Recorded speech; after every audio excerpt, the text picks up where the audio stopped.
నిన్న కౌన్సిల్లో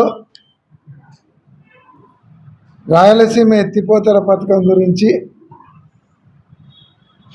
కౌన్సిల్లో ఉన్నటువంటి సభ్యులందరూ కూడా ప్రశ్నిస్తే సమాధానం చెప్పలేక పారిపోయినారు కూటమి నాయకులు. మేము ఒక్కటే అడుగుతున్నాం చంద్రబాబు నాయుడు గారిని, ఈరోజు కూడా అక్కడ అసెంబ్లీలో రేవంత్ రెడ్డి గారు నేను చంద్రబాబు నాయుడు గారు కుమ్మక్కై క్లోజ్డ్ డోర్స్లో చెప్పి మీరు రాయలసీమ ఎత్తిపోతల పథకం ఆపమంటే మేము ఆపమంటే ఆపినారని రేవంత్ రెడ్డి గారు చెప్తున్నారు. ఇప్పుడు ఇక ఆంధ్రప్రదేశ్లో అసెంబ్లీ నడుస్తుంది. ఆయన అసెంబ్లీలో చెప్పినప్పుడు మీరు కూడా ఇక్కడ అసెంబ్లీలో ఎందుకు చెప్పారు? చంద్రబాబు నాయుడు గారు లేదు అసెంబ్లీలో అపోజిషన్ లేదనుకుంటే కౌన్సిల్కి వచ్చి చెప్పండి, కౌన్సిల్లోనే వచ్చి చెప్పాలి కదా. చంద్రబాబు నాయుడు గారు అసెంబ్లీ జరిగేటప్పుడు అక్కడ అసెంబ్లీలో తెలంగాణ ముఖ్యమంత్రి చెప్పిన దానికి క్లారిటీ ఇవ్వాల్సినటువంటి బాధ్యత చంద్రబాబు నాయుడు గారి మీద ఉంది. ఎందుకంటే ఇది 6 జిల్లాలకు జరుగుతున్నటువంటి అన్యాయం. ఈ అన్యాయం గురించి అందరూ ప్రశ్నిస్తుంటే సమాధానం చెప్పాలి. అదే 6 జిల్లాలకు అన్యాయం జరుగుతుంది సమాధానం చెప్పవయ్యా అంటే అసెంబ్లీలో దేని గురించి చెప్తాడు? ఆయన హెరిటేజ్ సంస్థకు గురించి మాట్లాడతాడు. హెరిటేజ్ సంస్థ గురించి అసెంబ్లీలో కాదు మాట్లాడాల్సింది, మీరు బయట ప్రెస్ మీట్ పెట్టుకోండి. హెరిటేజ్ సంస్థను ఆల్రెడీ మీరు దాన్ని ముంచేసినారు. 654 రూపాయలు ఉండే షేర్ వాల్యూను మీ దెబ్బకు మీరు లడ్డూ ఇష్యూ తెచ్చేసరికి హెరిటేజ్ కంపెనీ చరిత్ర అంతా బయటకు వచ్చేసరికి 350 రూపాయలకు 338 రూపాయలకు వచ్చింది మొన్న చూస్తే. పాపం అత్త కోడళ్ళు వాళ్ళు భువనేశ్వరి గారు తర్వాత బ్రాహ్మణి గారు కష్టపడి ఆ కంపెనీని ఒక లెవెల్కి తీసుకుపోతే మీరు ఒక లెవెల్కి దించినారు, దాన్ని లెవెలే లేకుండా చేసినారు. దాని గురించి ఎవరు అడిగినారు మిమ్మల్ని? 6 జిల్లాలకు ఉపయోగపడేటువంటి రాయలసీమ ఎత్తిపోతల పథకం గురించి చెప్పాల్సిన బాధ్యత పెట్టుకొని హెరిటేజ్ కంపెనీకి నాకు సంబంధం లేదు, హెరిటేజ్ కంపెనీకి తిరుపతి నెయ్యి కల్తీకి సంబంధం లేదు, నేను చెప్పినాను మా వాళ్ళకు గవర్నమెంట్కి ఎటువంటి సప్లై చేయలేదని. మీ పాతివత్యం నిరూపించుకొని మేము అడగడం లేదు. మాకు రాయలసీమ ఎత్తిపోతల పథకం గురించి ఎందుకు చెప్పలేదు? నిన్న ఇరిగేషన్ మీద మాట్లాడినప్పుడు రేవంత్ రెడ్డి గారు చెప్పిన దానికి మన అసెంబ్లీలో మీరు ఎందుకు క్లారిటీ ఇవ్వలేదు? మీరు ఎందుకు రాయలసీమ ఎత్తిపోతల పథకాన్ని మేము మళ్ళీ పునఃప్రారంభిస్తామని ఎందుకు చెప్పలేకపోయినారు? ఏమనంటే ఆఫ్టర్ ఆల్ 20 TMC ఏమైతే దాంతో అంటాడు. 20 TMCలు అంటే 20 లక్షల ఎకరాలు, 2 లక్షల ఎకరాలు 20 TMCలు అంటే 2 లక్షల ఎకరాలు అంటే వరి ధాన్యం పండిస్తే 1 కోటి బస్తాల వరి ధాన్యం వస్తుంది. ఉందే ఏమన్నా? దాన్ని ఆఫ్టర్ ఆల్ అంటారా? రెండోది, నిన్న అసెంబ్లీ జరిగేటప్పుడు చెప్పకుండా పారిపోతారా? కౌన్సిల్ అడిగితే సమాధానం లేదు. ఈరోజైనా సరే అసెంబ్లీలో అక్కడ రేవంత్ రెడ్డి గారు చెప్పింది నిజమా అబద్ధమా అసెంబ్లీలో ఆయన అనౌన్స్ చేయాలి, స్టేట్మెంట్ ఇవ్వాలన్న అసెంబ్లీలో. ఇదేదో మీ ఇంటి వ్యవహారమో మీ పార్టీ వ్యవహారమో కాదు. 6 ఉమ్మడి జిల్లాలు వాళ్ళ భవిష్యత్తు గురించి ఇది. ఈరోజు ఒక పక్కేమో తెలంగాణలో 800 అడుగులు రాకముందు 800 అడుగుల నుంచి పైకి పెరగకముందే మొత్తం తోడేసుకుంటున్నారు. వాళ్ళని అడిగే ధైర్యం లేదు.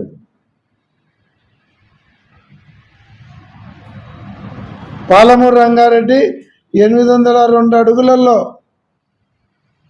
నీరు తీసుకుపోయేదానికి కడతా ఉంటే ఆ రోజు ముఖ్యమంత్రి గండి ఆపలే. మీ కేసుల కోసం ఓటుకు నోటులో తీసుకుపోయి బొక్కలు పెడతాడేమని భయపడి ఆపలే. ఈరోజేమో మళ్ళీ రాయలసీమ ఎత్తిపోతలు ఆపుతారు. కల్వకుర్తి ఏమో 825 అడుగులలోనే నీళ్లు తీసుకుపోతున్నారు. లెఫ్ట్ బ్రాంచ్ కెనాల్ ద్వారా 800 అడుగులు రాకముందే లెఫ్ట్ పవర్ దాంతో 4 టీఎంసీలు తీసుకుపోతున్నారు. మొత్తం కలిపి దాదాపుగా 7 టీఎంసీలు ప్రతిరోజు తరలించుకుపోతున్నారు. 6.95 టీఎంసీలు. ఇక్కడేమో 840 అడుగులు వచ్చేంత వరకు 854 అడుగులు వచ్చే కానీ 7,000 క్యూసెక్కులు తీసుకోవడానికి గతి లేదు. కాబట్టి జగన్మోహన్ రెడ్డి గారు స్టార్ట్ చేసినటువంటి రాయలసీమ ఎత్తిపోతల పథకాన్ని మీరు మళ్ళీ ప్రారంభించి పూర్తి చేస్తారా లేదా? అసెంబ్లీ సాక్షిగా చెప్పండి. ఈరోజు తప్పించుకునే మాటలు మాట్లాడితే ఒప్పుకునే పరిస్థితి లేదు. ఓ పక్కేమో కర్ణాటక వాళ్ళేమో ఆల్మట్టి డ్యామ్ ఎత్తు పెంచుతున్నారు. ఆల్మట్టి డ్యామ్ ఎత్తు పెంచితే దాదాపు 100 టీఎంసీల కెపాసిటీ పెంచుతున్నారు వాళ్ళు. 129 టీఎంసీలు ఉండేది 229 టీఎంసీలకు కెపాసిటీకి పెంచుతున్నారు ఆల్మట్టి. 100 టీఎంసీలు సార్. ముఖ్యమంత్రి గారు దానికి అబ్జెక్షన్ చెప్పారా?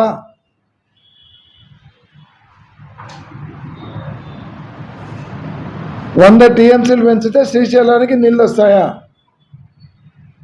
ఆడ వాళ్ళ ప్రాజెక్టు మాది ఫుల్ అయిన తర్వాతనే వదులుతామంటే, ఆల్మట్టి నిండిన తర్వాత నీళ్ళు వదులుతామంటే ఇప్పుడుండే 129 టీఎంసీలు కాక 100 టీఎంసీలు కలిపి 229 టీఎంసీలు పూర్తి అయిన తర్వాత నీళ్ళు ఎప్పుడు వస్తాయి?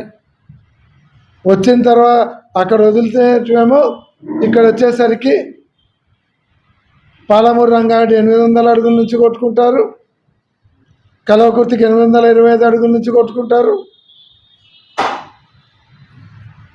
పవర్ లెఫ్ట్ సైడ్ ఉండేటువంటి పవర్తో 800 అడుగులు రాకముందే కొట్టుకుంటారు. ఎప్పుడు 854 అడుగులు వచ్చాయి? ఎప్పుడు పోతిరెడ్డిపాడుకు నీళ్ళు వచ్చాయి? ఎప్పుడు తెలుగు గంగకు నీళ్లు పోతాయి? ఎప్పుడు గోరుకాల్ రిజర్వాయర్కు నీళ్ళు వస్తాయి? ఎప్పుడు గండికోటకు నీళ్ళు పోతాయి? ఎప్పుడు నెల్లూరు జిల్లాకు నీళ్ళు పోతాయి? ఇదంతా ఏం పట్టాలా మీకు? ఇవన్నీ ఆలోచించే జగన్మోహన్ రెడ్డి గారు 800 అడుగులలో రాయలసీమ ఎత్తిపోతల పథకాన్ని మొదలుపెట్టి 3,700 కోట్లతో దాన్ని స్టార్ట్ చేసి 795 కోట్ల రూపాయల వర్క్ కూడా పూర్తయింది. అది పోతిరెడ్డిపాడు కంటే కిందలో దాన్ని ఎత్తిపోస్తే 800 అడుగులలో నీళ్ళు వస్తాయని పెడితే మీకు ఆఫ్టర్ ఆల్ మీ శిష్యుడు అడిగినాడని శిష్యునికి బహుమానం ఇచ్చారా? అంటే అమరావతి తప్ప ఏం కనపడదా? రాయలసీమ ఎట్లా పోతేనే మీకు పట్టదా? అక్కడేమో విశాఖపట్నంలో వేల కోట్లు రాయితీలు ఇస్తారా? ఇండస్ట్రీస్కి అన్ని రాయితీలు ఇస్తారు. మొత్తం పొలాలన్నీ 99 పైసలకు అడ్డగోలు ఇస్తారు. ఇక్కడ రాయలసీమలో ఉండేటువంటి ఏకైక కడప ఉక్కు ఫ్యాక్టరీకి మాత్రం రాయితీలు ఇయ్యరు. కడప ఉక్కు ఫ్యాక్టరీ ఏం పాపం చేసిందా? రాయలసీమలో ఉంది. దానికి రాయితీలు ఇచ్చి కడప ఉక్కు ఫ్యాక్టరీ స్టార్ట్ అయితే ఆడ విశాఖపట్నానికి ఉక్కు ఎంత పెద్ద ఇదైపోయిందో. ఇక్కడ కడప ఉక్కు ఫ్యాక్టరీ వస్తుంది, రాయలసీమ జిల్లాలందరికీ ఉపాధి అవకాశాలు దొరుకుతాయి. పోనీ రాయలసీమ వాళ్ళందరూ, విశాఖపట్నం బాగుండాలి, అమరావతి బాగుండాలి. ఇక్కడ గుండ్రేవుల ప్రాజెక్టుకు 4,000 కోట్లు ఇవ్వండి, గుండ్రేవుల ప్రాజెక్టు పూర్తి అవుతుందంటే దానికి ఇయ్యరు. వచ్చి ఫౌండేషన్ స్టోన్ వేసిపోతారు. 2019 ఫిబ్రవరి నెలలో వచ్చి ఫౌండేషన్ స్టోన్ వేసిపోయినారు. ఇంతవరకు అతి లేదు. దాని చుట్టూ పెరిగిన పిచ్చి మొక్కలు పీకేటోడు కూడా లేడు. ఈరోజు మీ శిష్యుడు ఉన్నాడు కదా, ఆయన మీద ప్రేమతో రాయలసీమ ఎత్తిపోతల పథకాన్ని పణంగా పెట్టాము కదా, మరి దీనికి గుండ్రేవులకు కలిసి చేసుకుందామని అడుగు. మీకే నోర్లు పడిపోయినాయా? ఎందుకు ఇవ్వరు? ఎందుకు అడగవు? ఎందుకు గుండ్రేవుల కట్టవు? గుండ్రేవుల కడితే కేసీ కెనాల్ కావచ్చు, కర్నూలు జిల్లా మొత్తం కూడా అటు అనంతపూర్ జిల్లాకు ఉపయోగపడతారు ఒక లైన్ తీసుకుంటే. ఈయన 4,000 రూపాయలు రాయలసీమ కోసం ఖర్చు పెట్టరు. అమరావతిలో నువ్వు మునిగిపోయే చోట కట్టి బిల్డింగులు, ఆ బిల్డింగులు మునిగిపోకుండా నీళ్ళు ఎత్తిపోయడానికి 6,000 కోట్ల. అంత పిచ్చోళ్ళగా కనపడుతున్నారా రాయలసీమ వాళ్ళు? ఆడ నీళ్ళు ఎత్తిపోయే బిల్డింగులు మునిగిపోకుండా నీళ్ళు ఎత్తిపోయడానికి 6,000 కోట్లు ఖర్చు పెడతారు. ఇక్కడ గుండ్రేవుల కడితే రాయలసీమ అంతా సస్యశ్యామలం అవుతా అంటే దీనికి ఖర్చు పెడతారు. ఇదేనా సవతి ప్రేమ అంటే? అందుకే మీ దుర్మార్గాలు చూసి చూసి విసిగెత్తిపోయి రాయలసీమ వెనుకబాటుతనం మీద, రాయలసీమ ప్రాజెక్టుల మీద, రాయలసీమ ఎత్తిపోతల పథకం మీద వైఎస్ఆర్ కాంగ్రెస్ పార్టీ ఉద్యమ బాట పడతా ఉంది. పోతిరెడ్డిపాడు దగ్గర ఒక పెద్ద ఎత్తున మీటింగ్ పెట్టాం, దాని పర్మిషన్ ఇయ్యరు. రైతులందరూ కలిసి మీటింగ్ పెట్టుకుంటామంటే పర్మిషన్ ఇయ్యరు. అది ఎప్పుడు పర్మిషన్ ఇస్తారు? తెల్లవారితే మీటింగ్ అంటే సాయంత్రం 4 గంటలకు ఇస్తారు. అంటే ఎవరికి తెలియకూడదు, ఎవరు రాకూడదు అని పెట్టుకుంటా ఉంటారు. మళ్ళీ 1వ తేదీ కడప జిల్లాలో, కడప పట్టణంలో ఈ ఇష్యూస్ అన్నిటి మీద, రాయలసీమకు జరుగుతున్నటువంటి అన్యాయం మీద, రాయలసీమ ఎత్తిపోతల పథకం మీద, అలాగే రాయలసీమ వెనుకబాటుతనానికి మీరు చేసినటువంటి అన్యాయాన్ని ప్రశ్నించడానికి, ఒక కార్యాచరణ రూపొందించడానికి, పోరాటానికి కడపలో 1వ తేదీన మీటింగ్ పెట్టుకొని అక్కడ చేయబోయే పోరాటానికి కార్యాచరణ రూపొందించడానికి 6 జిల్లాలలో ఉండేటువంటి మొత్తం 6 జిల్లాలలో ఉండేవాళ్ళు అక్కడ రావాలని, లేకుంటే వెలుగోడు రిజర్వాయర్తో పాటు సోమశిల, కండలేరు రిజర్వాయర్లలో కనీసం 35 టీఎంసీలు నిలువ అంటే కానీ తీసుకోవాలి. 35 టీఎంసీలని, అప్పుడే చెన్నైకి మనము 15 టీఎంసీలు ఇవ్వగలుగుతాం. దానికి అన్యాయం జరగకుండా, అలాగే ఏవైతే ప్రకాశం జిల్లా, నెల్లూరు జిల్లా, రాయలసీమకు రావాల్సినటువంటి హక్కులను కాపాడుకునేదానికి ఈ కార్యాచరణ చేస్తుంది.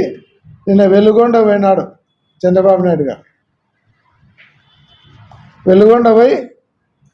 వెలుగొండ టన్నలు మొత్తం నేనే పూర్తి చేస్తున్నాను అన్నాడు. ఉందే ఏమన్నా? వెలుగొండ స్టార్ట్ చేసింది రాజశేఖర రెడ్డి గారు. రాజశేఖర రెడ్డి గారు, జగన్మోహన్ రెడ్డి గారు కలిసి వాళ్ళ పీరియడ్లో జరిగినది 30 కిలోమీటర్ల టన్నల్ చేయడం జరిగింది. 1 టన్నల్ 1 టన్నల్ 2 కలిపి 30.36 కిలోమీటర్లు రాజశేఖర రెడ్డి గారు ఉన్నప్పుడు కావచ్చు, జగన్మోహన్ రెడ్డి గారు ఉన్నప్పుడు కానీ చేస్తే, తమరు ముఖ్యమంత్రిగా ఉన్న రోజులు 10 కిలోమీటర్లు మాత్రమే టన్నల్ తవ్వినారు. కానీ వెలుగొండ రిజర్వాయర్ నేనే పూర్తి చేస్తాను, నేనే ఇస్తాను. అంటే చంద్రబాబు నాయుడు గారికి అలవాటే. ఎవడో పెళ్లి చేసుకొని ఎవడో కడుపు చేసే వాళ్ళకు పుట్టినటువంటి నా బిడ్డ అని ఎత్తుకొని ఎగురుతుంటారు. అది మొదటి నుంచి అలవాటు ఉంది. ఒకరు చేసినటువంటి పనిని ఆ క్రెడిట్ అంతా కొట్టేయడానికి ప్రయత్నం చేస్తుంటారు. వెలుగొండ మీరు చేసింది కాదు, స్వర్గీయ రాజశేఖర రెడ్డి గారు ఆయన మొదలుపెట్టి దాదాపుగా 50% పైన పూర్తి చేస్తే, జగన్మోహన్ రెడ్డి గారు వచ్చి పరుగులు పెట్టిస్తే, మీరు ముఖ్యమంత్రిగా ఉన్నన్ని సంవత్సరాలు కలిపి మీరు చేసిన 10 కిలోమీటర్లు కూడా ఇంకా తక్కువే తవ్వినారు. అది గుర్తుపెట్టుకోండి. కాబట్టి దీనికి ఈరోజైనా సరే అసెంబ్లీలో సమాధానం చెప్పాలని డిమాండ్ చేస్తున్నాం. కౌన్సిల్లో కూడా వాళ్ళ సభ్యులు పారిపోకుండా అక్కడ కూడా సమాధానం చెప్పాలని మేము డిమాండ్ చేస్తూ ఉన్నాం. 31వ తేదీ కడపలో జరిగిపోయే మీటింగ్కు రాయలసీమ నాయకులు, రైతు సంఘాల నాయకులు